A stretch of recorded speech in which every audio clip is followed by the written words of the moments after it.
Enlightenment is not about suppressing your emotions or making them your enemy. Enlightenment is about accepting them, being with them, being one with them. When a baby is crying, do we try to force it to stop crying, or do we allow it to run its course?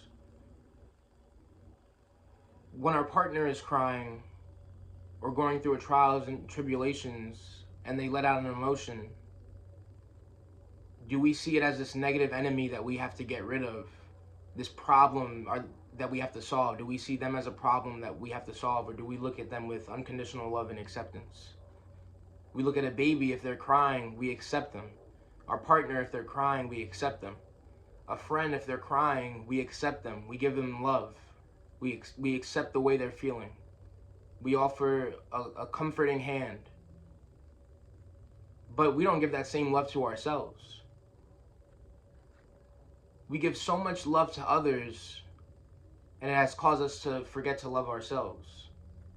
Embracing your humanity is key on the path of enlightenment, because there's no sense in having shame on a path that's supposed to make you shameless. Emotions are beautiful. They're expressions of God, expressions of the Leela. Whether you feel happy, whether you feel sad, whether things are going your way, whether everything is falling apart, you are the eternal witness that witnesses all, and all falls into it. Be free and realize that you are just a witness of all these different modes of existence. Things go well for you, things go bad for you, and whether you will react or you don't react, you stay as the witness in the middle. Because too many times in our life we've become obsessed with the idea of perfection. Perfection in our relationships, perfection in our friendships. We have allowed all these expectations to crowd into our minds, and it leaves no space for quiet. We don't realize that we are the eternal room into which experiences experience themselves, but they disappear. The same way a funeral home can be used as a room, and so a room can also be used for a party. But at the end of the day, it's just a room. So you have to be that eternal room that allows all these experiences to come about, but its true nature is empty. Because allowing yourself to be empty allows yourself to be opened up to the new. And this is why you experience so much sadness, because you're closing yourself, not realizing it was your greatest freedom to be open. When I close my hand, I cannot hold anything in it. When I open my hand, there's so many things I can hold in it, so many things that I can possess. And when we're nostalgic about the past and we're concerned about the future, we can't see how open things are in the now. And we miss out on what is. We miss out on the beautiful friendships that we're going to experience. We miss out on the beautiful pleasures that we're going to attain, because we're focused on what we are potentially going to lose. We're focused on what we potentially are not going to have. Not realizing it, this me and mine that we created, this character, never had anything in the first place. And it can beg God forever, and it will never have anything ever. You'll experience that when you're with a lover, you may have the greatest moment with them. You want to stay in that moment forever. You want to be kissing them, hugging them, having fun with them. But no matter how fun that experience is, it doesn't last. And love is one of the greatest teachers, other than the guru himself. Love can be a great teacher, because it teaches you that things don't go your way. Because in relationships, you're faced with so much anxiety. You're faced with so many unknowns, so many feelings that you have to accept. When the person doesn't respond, when the person switches up one day, you have to accept that gnawing feeling of anxiety. You have to make friends with it. You have to accept your aloneness. You have to embrace it. Because to accept your aloneness is to accept being human, to truly accept being human. Because this is the constant state of a human being. The human being is always alone. Even when you connect with a friend, you're really seeing parts of each other that you like in yourself, in the sense that you like your own reflection in the friend. So really, when you're connecting with somebody, you become one. So even then, you are alone. When things are going wrong and you're not talking to a person, now again you become alone. But you are always alone. Because one, that experience with that person can run away. You can chase after it, but it'll always run away. Because you chase after it. And why did it run away? Because you chase after it? because you put all your investment in something that has nothing to give you. So of course it would run away.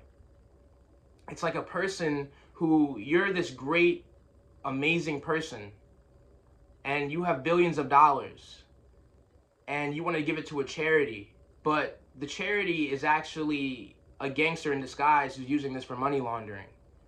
So he sees you're a good, nice person, you're amazing, and you're charitable, and you want to help people. And you're very grateful to existence for the life it has given you, and you want to give back. You're grateful for your humanity. And the person sees that. And the person sees that you are so willing to give that you would even trust this charity with billions of your dollars. But the person doesn't have the same intentions. The person wants to take that billions of dollars for their own selfish needs. So why wouldn't they take it from you? And it's the same thing with investing your happiness in this existence. You see that existence is not worth anything. You see that it has nothing to give you, but still you invest in it because you don't look closely. You don't look at the true nature of existence. You just saw a pretty charity and you wanted to fulfill your ego and feel like such a good person that you didn't look at the true nature of the person who you're giving money to. That you could have done it with the money yourself, but because you have such ego, you would rather rely on another person to do it for you. And it's the same thing with love. Why do you need another person to feel love? Why don't you embrace being human? There's people who, they would go months without seeing their lover. They would be sending letters. So this notion, social media has made it that you constantly need an external validation for a source of love, or you need compliments for a source of love. And it has cheapened love to a sense. It has restricted love to a certain validation that you receive in a moment of time, when love is limitless, love is boundless. Somebody can decide that they don't love you anymore, and somebody can say they love you again the next day. It's all nonsense. It's not lasting. People love you based on condition. You might see somebody making great efforts for you, but in the end, their efforts wane as time goes on. But your effort for yourself should never lessen. And this is the beauty of embracing being human. Because when we embrace being human, we embrace enlightenment. Because embracing being human is embracing that life is nonsensical, that life is absurd, that we're part of a world that instead of the Jews and the Germans hugging each other, the Germans decided that they would slaughter. When it would have been so simple to just hug each other and be friends. It would have been so simple. But this human world that we're in is just so difficult for no reason.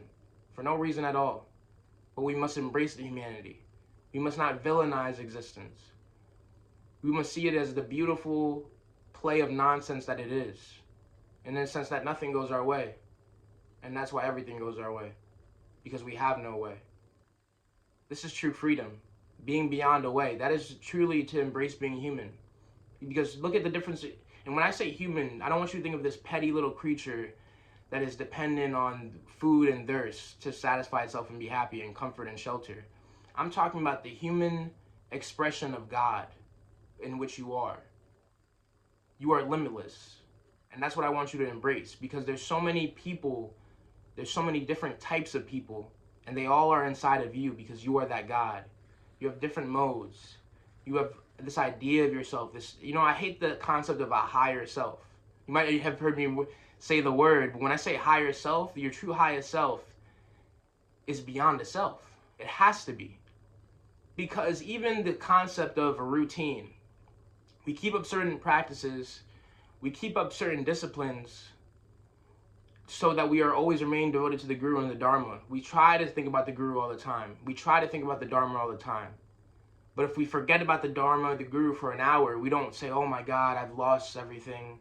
Everything is over. I'm not going to be peaceful anymore. No, we go right back. We embrace being human. We embrace that things change constantly. Even possibly our devotion to the Dharma. And not that it changes permanently, because the devotion to the Dharma is the only thing that's permanent. Even if you want to run away from devotion to the Dharma, you can't. You have to surrender. Like there's a story I'll tell you about the sage Ramana, the great Maharshi. This local queen in India had visited the Maharshi, and she says, no matter what I do, my suffering doesn't my suffering doesn't end, no matter what I do. So then the Maharshi says, well, if your suffering doesn't end, then it seems surrendering to the fact that your suffering doesn't end is the only way. And that's hilarious because the Maharshi's showing that there's nothing you can do to escape surrender. And it's like the more you try to make the mind peaceful, the more you run away from peace. But the less you care about peace, the more you will be peaceful. The less you care about solving a problem, the better you and more clear-headed you will be when you're about to solve it. Because there's so many instances in life where we have something that we try to make sense of instead of seeing what is, instead of embracing reality. We must embrace reality. And sometimes to embrace reality, we have to embrace what's illogical. When everything seems to be going wrong, we have to embrace the fact that things are constantly changing, so one day it can go right. So that's the beauty of seeing all the phenomena of existence as empty. Their true nature is empty. And realizing that it's impermanent. Because a lot of people think that spirituality, true spirituality, it kind of takes you away from the material world. It makes you detached. It makes you less optimistic. You know, it's like when they hear a sage say, you know, life is suffering. They hear the Buddha, Shakyamuni Buddha, which Shakyamuni means the sage of Shakyas, which was his clan. When they hear Shakyamuni Buddha say life is suffering and that everything is temporary, people get scared. They think that will make them depressed. But actually it opens up your mind, because when you see that life is suffering, when you see that life is temporary, it opens your mind up to so many possibilities, so much beauty that you can experience, so much things that you thought you lost, they're replaced by something even better. And it's like when you experience being human and embracing being human, as I emphasize so much in this video, you realize there's such a realm of possibilities in this ridiculous samsara that can happen. It's so absurd that it's too good to leave, in the sense that you'll find, and you know, I love telling this story because it wards people off, you know, committing suicide, is that, you know, if you listen about stories of people who they jumped off a building, they always said that right when falling off and they're about to die, they regretted it. Because life is so painful, but it's also so good. So it's like you have to accept the duality to truly rest in non-duality. You have to accept you have to accept that there will be times where you're in pain, and this is the only time where you'll get that pleasure back. Because if you're constantly focusing about how you want to run away from pain, you're giving pain more focus, and you're not allowing the pleasure to naturally come back. And just see the cycles of the back and forth. See how nothing really leads anywhere, and how you're a nobody running in nowhere. See the game, how it just goes back and forth constantly, and you're in the middle. Constantly it goes back and forth, and you're just in that middle. And you're not even in the middle, there's nobody even there. You're just the witness, and not even the witness. Because what are you even really witnessing? Because as soon as you witness something, it's gone. So you have to embrace the human nature of reality. And the human nature of reality, and you know, when I say human, I'll remind you again, I mean the expression of God. To be human is to be free. Because animals, they cannot go beyond their need. You know, for example, this is the beauty of being human. Lions, lionesses, I mean, this is how much in bondage they are into the material world.